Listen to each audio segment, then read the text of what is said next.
Reda Sherab Rada Sanya Sherab Kechamburi. As a Buddhist, we try to attain enlightenment or liberation from samsara. And for that, wisdom is really essential component of our practices.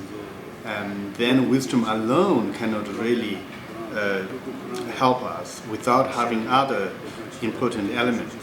So I would say, on top of wisdom, then having sufficient merit, or sometimes there's a fortune, is really important.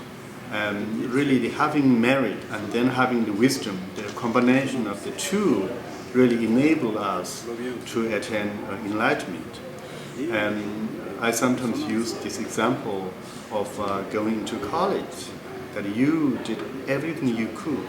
You earned enough credit, you had a wonderful score for your college, and now you go to study at college and the university would accept you as a student because you already have this enough credit and the scores. Then, without having the money to pay for the tuition, you wouldn't be able to go to university. So that tuition is comes out of the merit. And for the Buddhist, you have to have a sufficient wisdom as well as the merit. And so on top of really cultivating wisdom, it's really important you also cultivate merit. This will really help your enlightenment.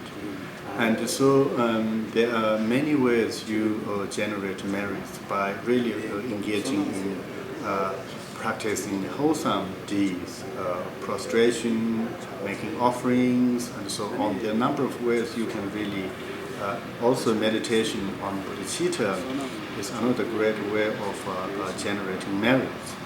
And then I personally think also really treating your teachers well. This also is really important aspect of the practices, and it would really bring a number of advantages.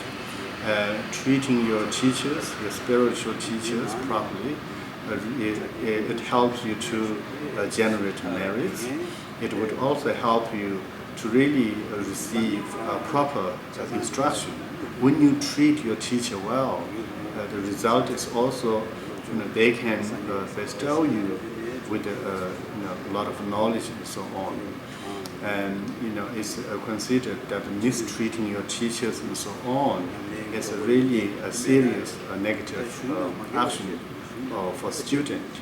So the receiving teaching through a valid and authentic and qualified teacher, and when you do that, then you also treat the teacher well. This really is very important. And sometimes people think, and they also do, that they receive teaching through YouTube and internet, and then they start teaching to others. I think, I'm sure there are certain benefits for doing that, but this is not a kind of a correct and complete approach to Dharma, because to receive an authentic and unbroken lineage of transmission, first, you have to have a qualified teacher. Second, that qualified teacher also should possess all the necessary skills and qualifications, including the unbroken transmission from Buddha until the teacher's generation.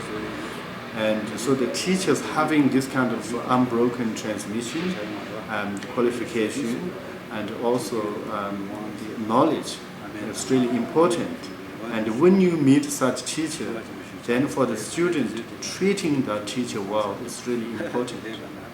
And so that's also part of attainment of enlightenment. We cultivate wisdom and we cultivate merit, and through the combination of the two, then you attain enlightenment.